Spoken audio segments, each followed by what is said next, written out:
We're in a small rural area where a lot of the kids are coming to school without the proper nutrition and even not having breakfast at all. So it's a valuable service in terms of their own health.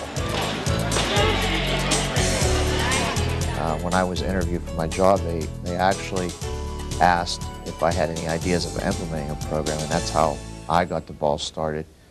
I think 3 or 4 years ago, we started out with maybe about 10 kids eating breakfast.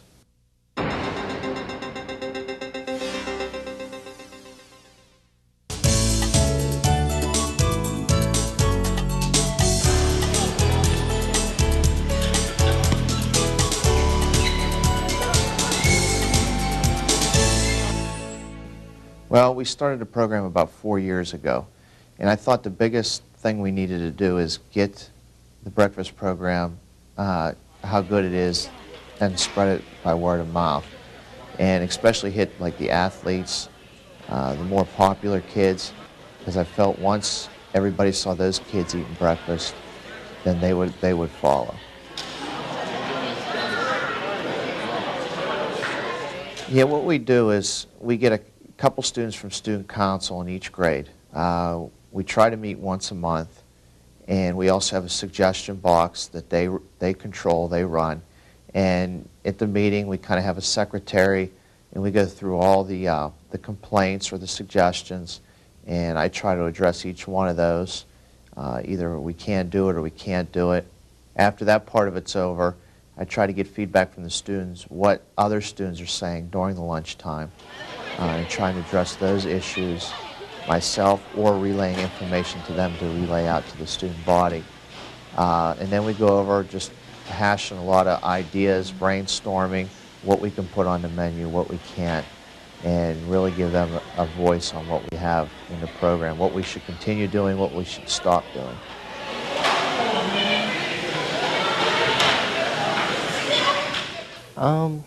We go out and talk to the student body, and we get ideas from them, and a few of them have given us ideas to talk over and see what we can do about that. Actually, the quality of our food is pretty good for breakfast, so that brings out more students. And I know when we go back, we're like, breakfast isn't that bad, so people are like, okay, I'll try it out, and that even catches on.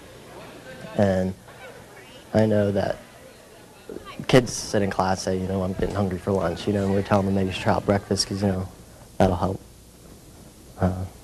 you during the day.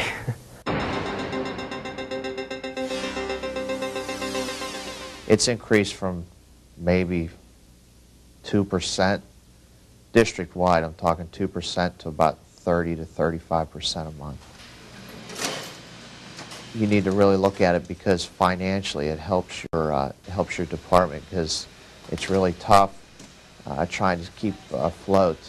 Financially, it's a big bonus to have the breakfast program because you're going to get additional monies for lunch and, of course, breakfast. Our school board here at Penns Manor really likes it. Teachers are happy with it. It kind of calms kids down throughout the day. Parents really think it's a great idea because a lot of times kids won't get up in time to eat breakfast, so at least they know they have the chance to get it here when they get to school. I think it's a really great idea that we do have this group. They might not always like what we're having, so that gives people a chance to give an opinion of what they would want to. Maybe they're not always having to even pack, if they don't like things. They can eat things that they enjoy.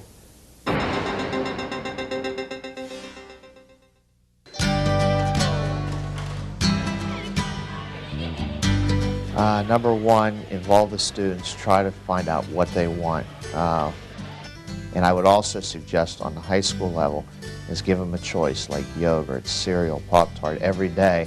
That way if they don't like the menu item you're having, at least they know they can go there and get something that they do like. So they have about 3 choices a day. That helped increase the high school because high school kids are more into trying different things every day instead of having the same thing. Well, I think from a food service director, I think to make sure that he can convince or show that what they're providing is not junk food in the morning, it's nutritious food, it's going to get them to lunchtime.